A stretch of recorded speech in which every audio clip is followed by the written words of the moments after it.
मैं दे रहा हूं मोदी जी को साथ, इसलिए कांग्रेस को मैं दिखा रहा हूं हाथ। मोदी जी तो मुसलमानों की बात करते हैं, मोदी जी तो मुसलमानों की बात करते हैं, लेकिन कांग्रेस वाले मुसलमानों का आघात करते हैं। मोदी जी तो गरीबों की बात करते हैं और हमेशा नरेंद्र मोदी जी ने मुसलमानों की, माइनॉरिटी की, दलितों की, गरीबों की बात की है। वक्फ बिल का हम करते हैं स्मरण, वक्फ बिल का हम करते स्मरण, लेकिन अपोजिशन को हम करा देंगे हरण।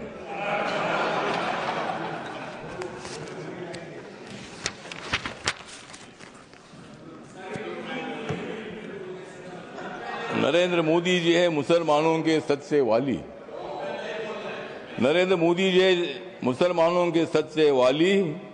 खरगे साहब बजाओ जोरदार ताली।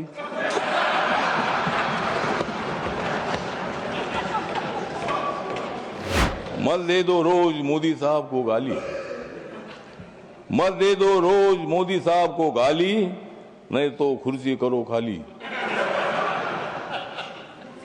विरोधी दलों की रात हो रही है काली, विरोधी दलों की रात हो रही है काली, नड्डा सा बजाओ तुम भी ताली।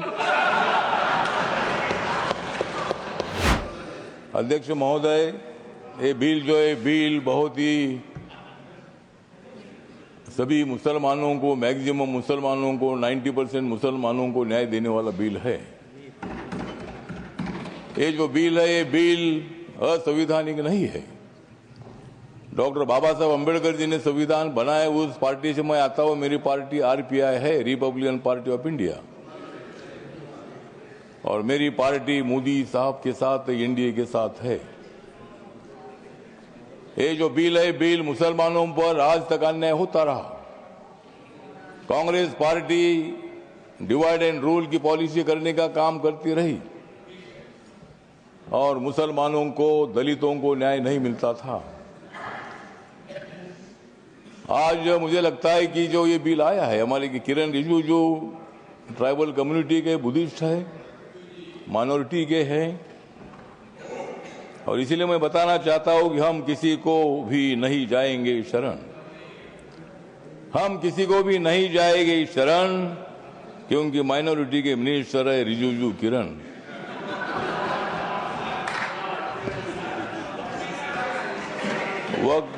वक्फ बिल का हम करते हैं स्मरण, वक्फ बिल का हम करते स्मरण, लेकिन अपोजिशन को हम करा देंगे हरण।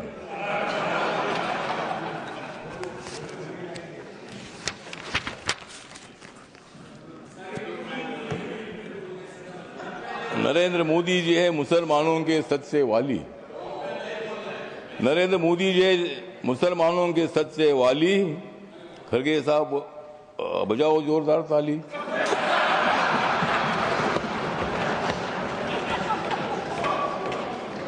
मत दे दो रोज मोदी साहब को गाली, मत दे दो रोज मोदी साहब को गाली, नहीं तो कुर्सी करो खाली। विरोधी दलों की रात हो रही है काली, विरोधी दलों की रात हो रही है काली, नड्डा सा बजाओ तुम भी ताली।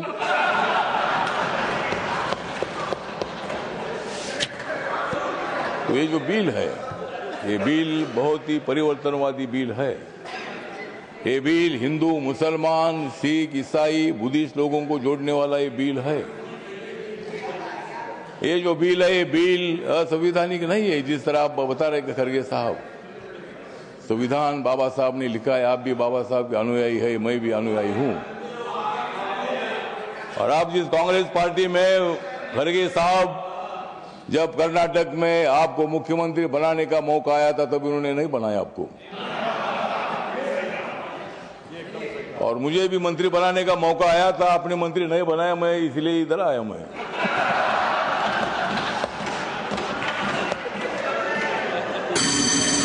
लेकिन मैं आया, लेकिन आपने तो मंत्री पद का विषय नहीं है। मतलब कांग्रेस पार्टी दलितों की बात तो करती है, ये बात करने से का काम नहीं चलेगा। जिस तरह मोदी साहब निर्णय लेते हैं, मोदी साहब सत्ता में आने के बाद उन्होंने बहुत सारा परिवर्तन करने का काम किया है। आप लोग ये मुसलमान के विरोधी करके आपने लोकसभा में वोट लिया, लेकिन अब मुसलमानों का वोट हमारे पास आ रहा है। ये बिल पास होने के बाद सारे मुसलमान हमारे साथ आएगी, आपके साथ तो कोई नहीं रहेगी। हमारे साथ मुस्लिम समाज आएगा, हमारे साथ दलित समाज आएगा, हमारे साथ सिख समाज आएगा, हमारे साथ क्रिश्चियन समाज आएगा, ओबीसी समाज आएगा, ब्राह्मण समाज आएगा, सब समाज आएगा। हाँ, उनके पास तो कुछ नहीं रहेगा, मतलब उनके पास कुछ नहीं रहेगा तो ठीक बात, कुछ ना कुछ उधर भी होना चाहिए। अपोजिशन की हमें आवश्यकता है, कुछ वोट उनको मिलना ही चाहिए, लेकिन मैक्सिमम वोट हमको मिलेगा। और ये बिल पास होने के बाद नरेंद्र मोदी जी चौथी बार देश के प्रधानमंत्री बनेंगे, और नरेंद्र मोदी जी बनेंगे तो मैं भी बनूंगा। तो इसी तरह मतलब कहने का मतलब इतना है कि इस बिल का समर्थन करने के लिए मैं खड़ा हूँ। व्यक्त कम है, मेरी पार्टी छोटी पार्टी है, लेकिन मेरी पार्टी आगे बड़ी पार्टी हो जाएगी। लेकिन अभी मैं अकेला मेंबर हूँ, लेकिन मैं जो मेरी पार्टी है, ये पार्टी बिल का समर्थन करती है। और ये बिल लोकसभा में पास हुआ है, ये राज्यसभा में भी पास हो जाएगा, और हम मुसलमानों का कल्याण करने के लिए हम आगे बढ़ते रहेंगे। इतना ही मैं बात करता हूँ। धन्यवाद, नमस्कार, प्रणाम। लेकिन जाते जाते थोड़ा सा किरण जी को मेरा कहना है कि बोध गया में जो हमारा महाबोधि महाविहार है, वो बौद्ध समाज का है। वहाँ गौतम बुद्ध को ज्ञान प्राप्ति हुई थी। वहाँ लगातार 50 दिनों से आंदोलन चल रहा है, और वहाँ का जो ट्रस्ट है 1949 का कानून है, उसमें 4 हिंदू और 4 बुद्धिस्ट है। तो वहाँ बौद्धों की मांग ऐसी है कि भाई वो सभी मेंबर अपने होने चाहिए, अगर सरकार कर सकते हैं। धन्यवाद, करिए, इतना मैं बताना चाहता हूँ, और इस बिल का समर्थन करता हूँ। धन्यवाद। श्री गुलाम अली जी। शुक्रिया डिप्टी चेयरमैन सर। मैं आज इस मौजूद ईवान में